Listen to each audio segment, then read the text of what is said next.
Sagittarius, Sun, Moon, and Rising. We're doing it a little different today, and we are pulling at night because tomorrow I have an adventure. So we're going to be pulling Sagittarius. This is your reading. My name is Misty. It's for new moon in Leo. This takes place at the end of July 31st, 11 p.m. on Eastern Time, if you're over there. So my Sag, Sun, Moon, and Rising. So we're going to be pulling a couple different decks here. We're going to be pulling the Mystical Shaman Oracle deck, the Earth Warriors Oracle deck, and the After Tarot. So without further ado, let's go ahead and just pull a couple Oracle cards for our Saggies, Sag, Sun, Moon, and Rising. What's going on with them in this new moon in Leo? This new moon in Leo is in the 9th house for my Saggies, which is normally their house. So, we'll pull a medicine wheel spread here.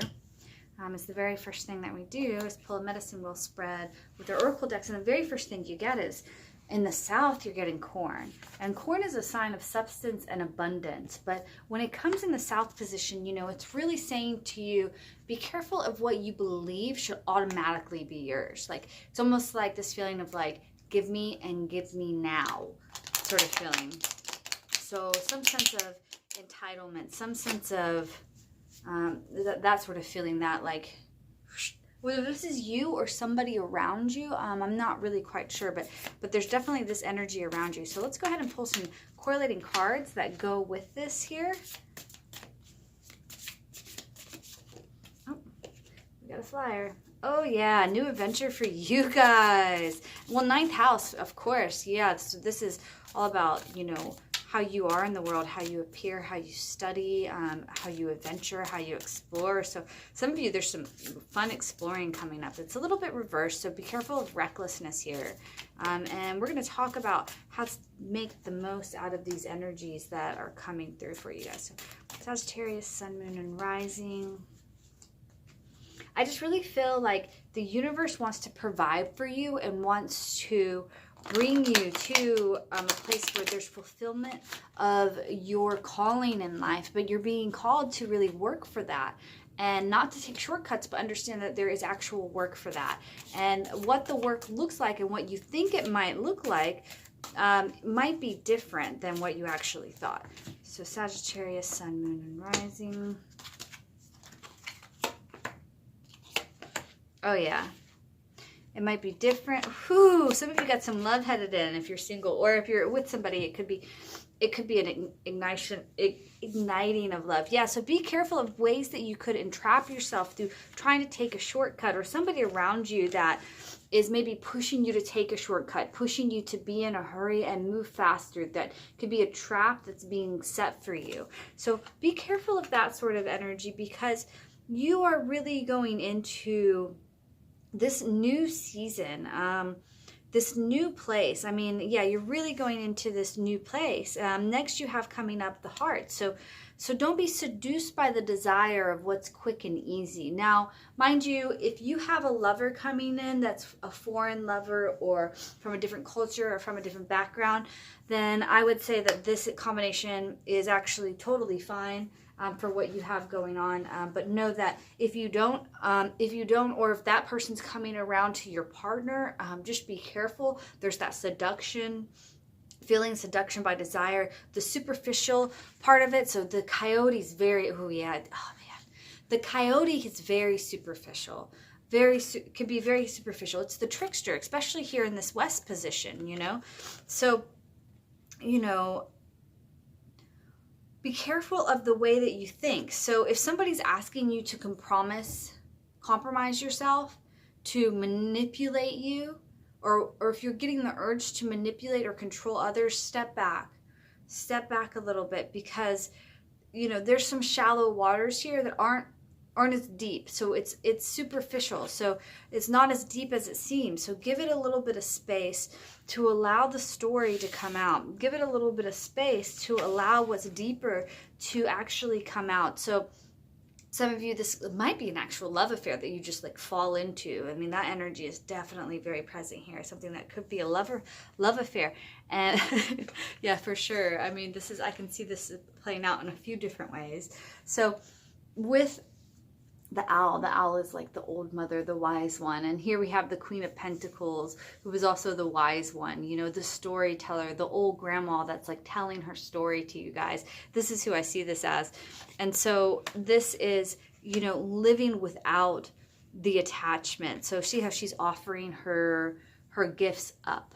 And there's change here, you know. So be careful what you fixate on, and the stories of success. Some of you really have this story about where you're headed, this adventure, this place that you're headed to. And you're being asked to step back as the storyteller and listen to the stories that are going on in yourself. And what if you stop defining yourself by these stories in your mind? The fixation that's going on, the fixation, the defining of it. And so pulling back and moving to a blank space, especially with this 9th house new moon. You got Venus there, we got a little trine with Jupiter taking place. Really blank space, and that allows the heart to break open, the heart to enter this new place where all dreams and all desires can really start to take place, And I'm just feeling this like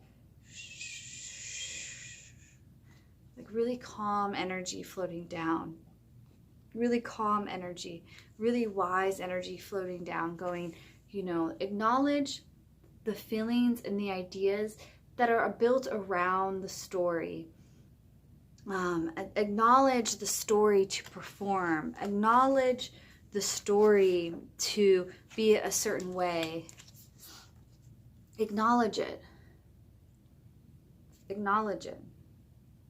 Become the impartial observer. Witness the story. Witness the wisdom behind just observing what is going on here.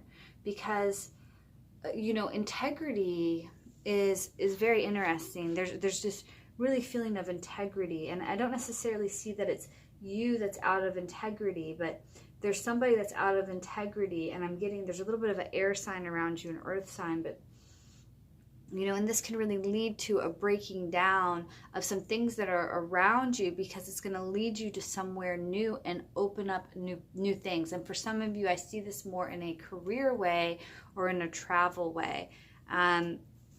Yeah, definitely in a more career way or a travel way. Let's go ahead. Let's pull a couple more of these before I get into that deck.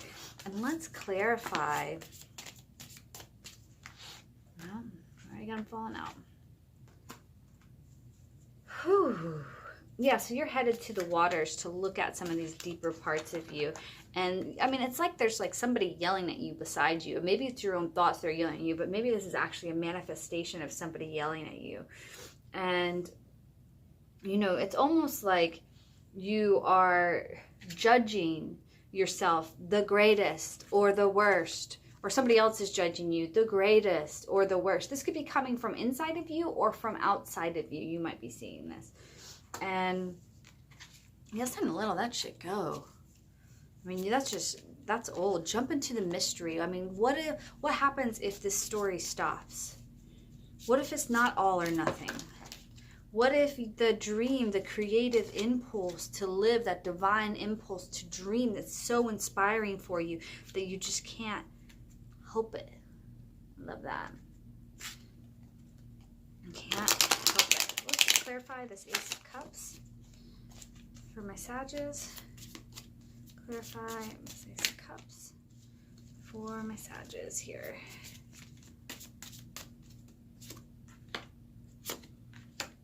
Good. Yeah, some of you are really moving past some self-destructive behavior and stepping into something really beautiful. You got the 10 of Cups. You got the reverse devil to the 10 of Cups. That's the way. Reverse devil always signifies to me releasing of attachments. And that's exactly what the owl's saying here. Releasing of attachments, letting go of all of it, letting go of all of that. And where does that lead you? More contentment and happiness in alignment with the cosmos, with the divine intelligence that is around you. Yes, the change might be a little crazy, but it's going to be fine. It's going to be fine. Be gentle with how you use your words, or there might be somebody younger than you that's using their words a little strange or not so nice towards you. I guess strange isn't the right word, but not so nice towards you. So Sagittarius, Sun, Moon, and Rising. Sagittarius, Sun, Moon, and Rising. One last card. I love this deck. It's a really beautiful deck.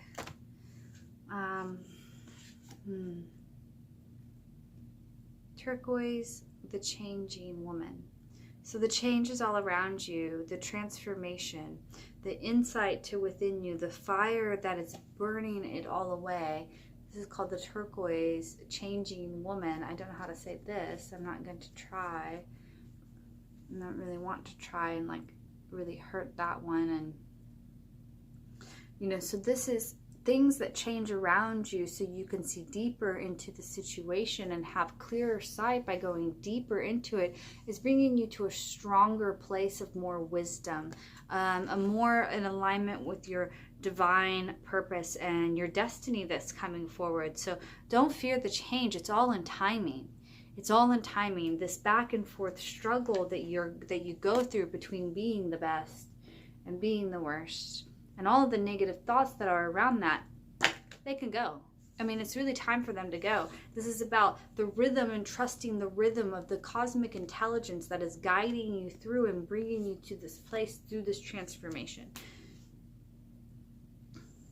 All right, Saggies. I hope that you guys got some value from that. Happy new moon in Leo, and I will see you guys around the full moon. Bye.